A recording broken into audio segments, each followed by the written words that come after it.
salut les turfeuses, salut les turfeurs, bienvenue pour un nouveau pronostic de Benoît Requin. Ok, place au pronostic du quintet du dimanche 21 janvier, direction Paris-Vincennes pour l'exceptionnel prix de Cornulier. Ah, c'est une belle course, c'est du trop monté. C'est la seule course de trop montée de l'année, 2700 mètres, 18 partants en réunion. Une course 4, indice de confiance 2 sur 5. Petit retour sur les quintés du vendredi 19 et du samedi 20 janvier. Alors vendredi, pour le tiercé, ça s'est joué de peu avec mon gros regret. Et samedi, dans mon pronostic, je vous ai donné le tiercé. Et pour les VIP, vendredi, on a un joli ticket tiercé des arts qui est passé. Et il a payé un vendredi. Il a fait 689 € quand même le tiercé dans le désordre. Ah, il a fait plaisir. Félicitations au petit Vénard. Ok, c'est parti. On commence le pronostic et on commence avec le numéro 1, Alpha. Et on écoute l'entraîneur Stéphane Levoix. Moi, Stéphane, le numéro 1, il le voit. Ah, c'était nul. Bref, Alpha n'a fait que s'améliorer l'an dernier. Elle a fait d'énormes progrès, surtout depuis qu'elle est déférée. Elle nous a surpris dans le Calvados, finissant en trombe. Ici, il y a toujours beaucoup plus de partants. Elle ne part pas trop et va essayer de finir. Bon, elle est vraiment au top. Elle est en dessous des meilleurs, mais peut-être, il va nous surprendre en faisant une belle ligne droite, peut-être. Eh ouais, peut-être, Stéphane le voit. En tout cas, toi, tu le vois, c'est bien. Je lâche pas l'affaire. Bref, ce numéro 1, moi, je l'ai pas retenu. Je le vois pas, Stéphane. Par contre, il est quand même à l'arrière de ma petite liste des possibles troubles faits. C'est pas une totale impossibilité. Il est ouvert, ce prix de Cornulier, cette année. On passe au numéro 2, Anna, et on écoute Jean-François Sonnet. Anna a très bien couru en dernier lieu, finissant super bien en retrait après un parcours à l'économie. Elle est en forme, cela dit, elle s'attaque à forte partie, oui. Bon, comme elle a le droit de courir, on se laisse tenter, on se fait plaisir, t'as vu ou quoi? Bah oui, on va se faire plaisir. Bon, elle va faire le petit parcours, s'il y a quelques défaillances, et si en plus ça se passe bien en dedans, à ce moment-là, nous serions très contents si elle était 6e, 7e. Si ça te fait plaisir, une 6e ou une 7e place, nous en tout cas, ça nous embête pas. Comme ça, tout le monde est content. Donnez-lui sa 7e place ou sa 6e place, carrément, pourquoi pas, 6e place. Bref, moi, ce numéro 2, je ne l'ai pas retenu. On passe au numéro 3, c'est Ibiki de Well, et on écoute Franck Leblanc. L'avant-dernière fois, c'était un peu une fausse course dans le prix Ténor de Beaune. En dernier lieu, Ibiki de Well s'est bien comporté, il est bien et a repris de la fraîcheur. Les dernières fois où il a couru aux montées, il était un peu passé de forme. Là, sur la fraîcheur, il devrait bien courir. Je compte sur lui pour une bonne performance, d'autant qu'il peut aller devant, n'ayant besoin de personne. Vous avez vu le terme employé par l'entraîneur, c'était une fausse course. Donc, vous voyez aussi ce que je remarque, moi en tout cas, ce que je remarque, c'est que le lendemain de la course ou quelques jours après, il y a cette franchise, ils sont très francs les entraîneurs, vous avez vu ça, certains, pas tous mais certains. Et bizarrement, on aimerait bien qu'ils soient aussi francs la veille, le jour même surtout, le jour où on parle vraiment de la course. Pourquoi ils nous disent pas le jour même, là c'est une fausse course? Ah, là on n'entend pas ce genre de terme. C'est le lendemain, quand la course elle est passée, oui j'étais une fausse course. Dis-le avant. Ah ouais. Bon, on va rester poli. Du coup, on va s'arrêter là. Ce numéro 3, du coup, je l'ai gardé, il me plaît bien, je l'ai mis 5e. On passe au numéro 4, Gold Voice, et on écoute David Benchetrit. Bonjour David, vous êtes là d'ailleurs, David en personne. Bonjour David. Ouais, bonjour. On savait que Gold Voice, il avait des moyens, mais dès là, à gagner, comme elle a fait pour sa deuxième course, ce n'était pas mal. S'il a un très bon parcours, elle peut être dans les 5. En théorie, des juments comme Anna Desmondes et Flamme du Goutier, ils doivent finir devant la mienne, mais on n'a pas à rougir de la concurrence. Car pour sa deuxième course seulement, elle a gagné le prix du Calvados. Elle a gagné. Merci David Benchitrit. Eh bien, ce numéro 4, du coup, lui aussi je l'ai gardé 6e. On passe au numéro 5, Georgica GD. On écoute Alexandre Pilon. Ou Pillon. Ouais. comme vous le préférez. J'avais travaillé Georgica GD très dur, hein, avant le prix du Calvados, elle a plu à son partenaire. Je sens la jument sur la montante, hein, après des soucis de santé et un long arrêt. Depuis, on a relâché un peu la pression et gardé de la fraîcheur, hein, pour ce cornulier. Elle a gagné au niveau groupe et a été dauphine, hein, de grands villages bleus dans les centaures. Elle a le niveau, hein, suit le rythme et demeure pratique. Eh bien, merci Alexandre pour ce commentaire, disons-le, plutôt complet, hein, on peut le dire. Bref, moi ce numéro 5, je ne l'ai pas retenu. On enchaîne avec le numéro 6, Fine Pearl of Love, et on écoute Emmanuel Varin. On a la chance de disputer ce prix de Cornulier. Fine Pearl of Love n'est pas hors d'affaire, hein, pour la 5e place. Attention, je préfère mettre tout de suite les points sur les i. C'est notre objectif avant coup, l'objectif de l'année. Je la présente sans pression, mais elle est prête à réaliser une très bonne valeur. Volontairement, elle n'a pas couru aux montées depuis octobre. On se fait plaisir avec son propriétaire, éleveur. On va courir battu, sans pression. Et oui, c'est sans pression qu'Emmanuel Varin aborde ce prix de Cornulier. Évidemment, c'est pas une première chance, mais évidemment, s'il pouvait gratter une petite place, ça lui ferait plaisir. Mais moi, je ne l'ai pas retenu, ce numéro 6. On passe au numéro 7, Geisha Speed, et on écoute Jean-Marie Monclin. En dernier lieu, Geisha Speed a malheureusement fait quelques temps de galop en partant, puis a bien fini. Comme on préparait ce prix de Cornulier, elle avait besoin de faire ce parcours à l'atelier avant.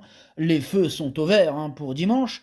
Elle est rarement défaillante en tenant compte de cela. Et s'il y en a qui ne font pas leur course, on peut peut-être envisager une place intéressante. Hein, peut-être. Hein, donc on croise les doigts, peut-être. Ouais, ben moi, il me fait un petit peu peur ce numéro 7. C'est d'ailleurs carrément un regret. Hein. Il est pas loin de mon pronostic. Hein. Il est sur le banc, il attend qu'il y en a un qui soit non partant, hein, ça peut arriver, hein, ça arrive souvent d'ailleurs, donc voilà, il est là, il attend, c'est mon deuxième cheval de complément en cas de non partant. On passe au numéro 8, Fougue du Dollar, et on écoute Sylvain Roger. Fougue du Dollar a fait de très belles courses dans des lots de très belle qualité, hein, durant ce meeting d'hiver. Elle a eu un peu mal à un pied après sa dernière sortie aux montées. On l'a résinée, hein, et elle va pouvoir utiliser la plénitude de ses moyens. Avec un parcours à l'économie, elle peut être 5e, 6e. 5e, 6e, hein, on préférait 6e, en tout cas je préférais 6e étant donné que je ne l'ai pas retenu, mais il est en plein milieu de ma petite liste des possibles troubles faits, méfiance. On enchaîne avec le numéro 9, édition Gemma, et on écoute Marc Sassier. En dernier lieu, si édition Gemma avait eu un parcours à l'économie, la 3e place, hein, était envisageable. Elle avait très bien couru précédemment dans le prix Yvonique Baudin, je l'ai au top en ce moment. Eh bien, comme elle court rapprochée, j'aurais préféré qu'elle n'ait pas eu de course dure en dernier lieu, mais elle encaisse très bien. Ça, pour encaisser, elle encaisse. Elle peut être 4e, 5e, avec un bon parcours. Eh bien, ils ont tous visé cette 5e, 6e place. Même lui, carrément, il parle de 4e place. Ah, c'est ce qu'il a dit, on est d'accord. Hein. Il peut être 4e, 5e avec un bon parcours. Et ben, si on les écoute tous, voir digit avec tout le monde. Ils vont tous arriver 4e, 5e. Enfin bref, ce numéro 9, je ne l'ai pas retenu. On passe au numéro 10, Dynastie à Pierre J, et on écoute Damien Beaune. Eh bien, physiquement, Dynastie Pierre J est vraiment très bien. Hein. Elle a 11 ans, hein, mais elle est toujours aussi compétitive. Elle possède un peu de caractère, il faut faire avec. Elle aime aller de l'avant, mais dans le cornulier, face aux meilleurs, il n'est pas possible de contrer tout le monde. Si elle se livre dans les autres, elle est capable d'accrocher une bonne place. Elle a le moteur et l'envie le matin.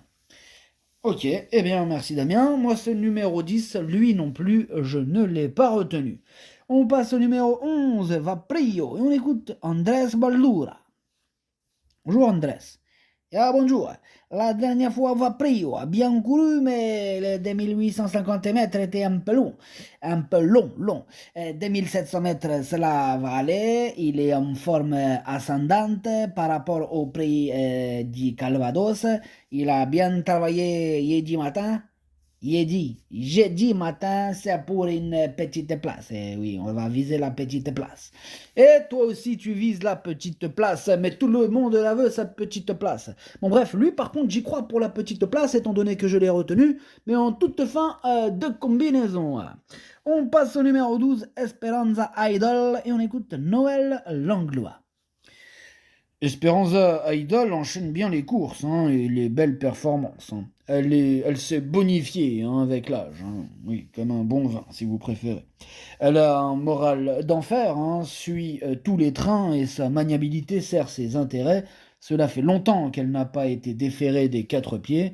Il y en a 3 qui se détachent. Ensuite, les places sont bonnes à prendre. À l'issue d'un bon parcours, elle a le droit d'être 5e, 6e.